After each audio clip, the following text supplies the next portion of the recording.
సుస్తుగా ఉంది పామా. అయ్యో మళ్ళీ నాకు తెలుసు కదా నీకు.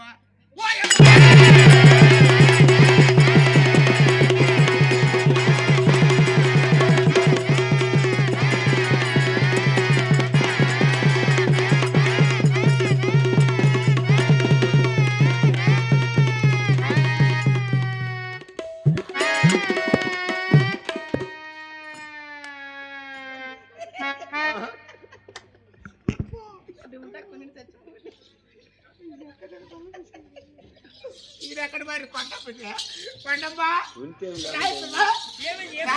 కైసేపు డప్పులు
అడవిలో పులులు సింహాలు ఉంటాయి అంటూ కదా, అందుకే నేను పులి వేసుకు వేసుకొని ఇప్పుడు పందిని పొర్లిచ్చి వచ్చేసిన. పందిని కాదు పొర్లిచ్చినది, రెండు పొర్లిచ్చినావు నువ్వు.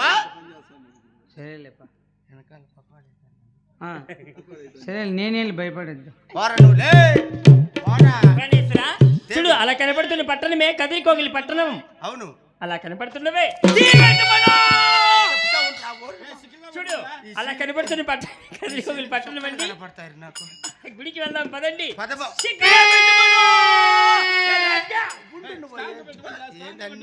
ఇప్పుడే మనం గుడికి వెళ్ళి పూజ చేసి వచ్చినా మనకు తప్పకుండా మనకి మట్టికే పాలు పోయమను, ఫస్ట్ పాలు పోయమను, మళ్ళీ నీళ్లు పోయమను, మళ్ళీ ఉండి ఉండి చెప్తా ఉండు అక్కని చెప్పు ఉండు.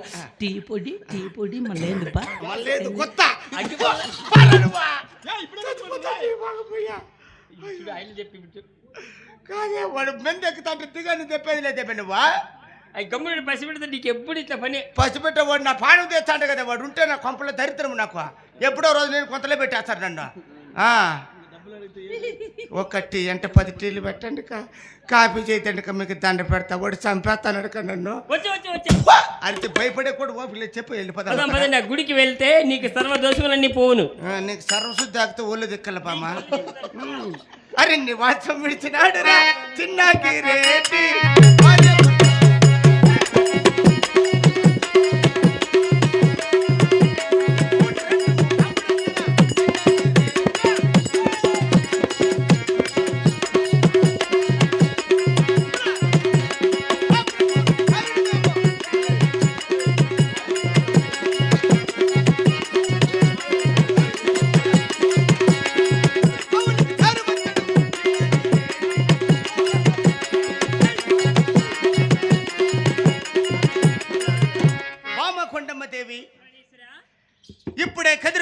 పరమేశ్వరుడు పట్టణానికి చేరవచ్చినాము కనుక పూడిపోయిన బావులన్నీ పూడులెత్తించి అలాగే పాడిపోయిన దేవాలయాలన్నీ పట్టాలు కావించి అలాగే ఆ యొక్క పరంధామునికి ఒక్కసారి వరపడిన మన కాడబాల సంతానము కలుగును బామ. అలాగే ప్రాణేశ్వర మీరు నగరికి వెళ్ళండి, నేను దేవునికి పూజ చేసి వచ్చేదను.